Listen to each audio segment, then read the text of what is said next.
Context: my 28F life has not turned out the way I wanted it to. I still live at home with my parents, who are extremely controlling. All my friends have left the country, and so I'm on my own a lot. Most of my time is spent at home, at work, or going on solo walks. I don't drink. I don't go to the gym or play sports anymore. I don't have hobbies outside the house. I haven't dated anyone for 7 years. All in all, a very uninteresting life. My one solace is being outdoors in nature and walking. My parents aren't happy with this. They think women shouldn't go on walks by themselves as it is dangerous, in their words. I know it would be better to ease their concerns if I had someone to go on walks with, but I don't. My mom has been trying to get me to share my location on my phone with her for years. I understand that she worries about my safety. However, the big problem for me is I know it is not just about my safety. She'll use it to become my stalker. I know this because she has my dad share his location with her and vice versa. She sits and stares at her screen and will say things like, "Oh, your father has just left tennis. Oh, your father has just arrived at work. Oh, your father is leaving the pub." Not that I've anything to hide, but it is the one boundary I've held on to, and I have been so proud of myself for not caving. Today's events. Today I decided that I'd take a trip up the coast and go for a walk along the sea. I told my parents about my plans 10:30 a.m. My mum asked that I call her and keep in touch. Once I got there 2 p.m., I called her and told her where I was. I also told her what walk and route I would be taking. I didn't tell her when I would be home, but she also didn't ask. I also didn't message to say I was on my way home. My parents were furious when I arrived back 8 p.m. My dad told me that I no longer had a say and that it was mandatory for me to have a tracker on my phone. I told him that I had done everything asked of me.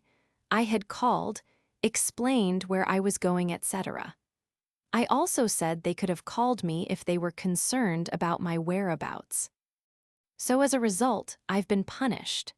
The car that I drive is technically my dad's, and so he has taken the keys away.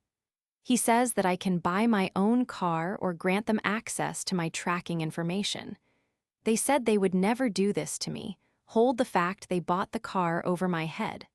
Also, it makes no sense for me to buy a new car now. I'm at the final stage of a graduate recruitment process, and if I am successful, I will be moving to London in September.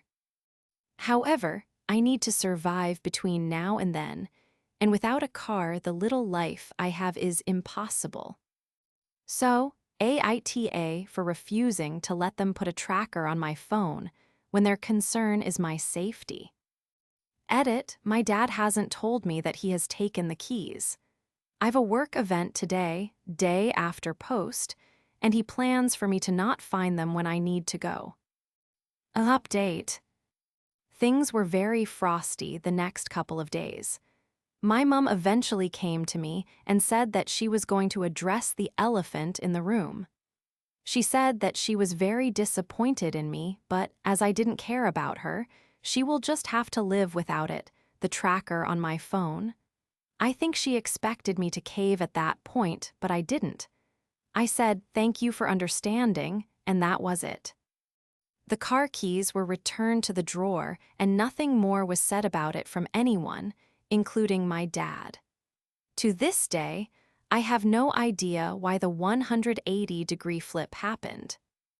Although you all helped me realize that I have an unhealthy, codependent relationship with my parents, I think it will just take time to set boundaries and learn how to be my own person. I still love them a lot, and I know they love me too, even though we aren't the type of family that says so. Which leads me to my other news. I got the job in London. I have officially moved out and am living there now. It still feels surreal. I know it is going to take some time to get used to living independently, but I am ready to be my own person and learn how to do things on my own. Honestly, I had given up hope that this day would ever come. I feel so much happier and can genuinely say I am proud of myself.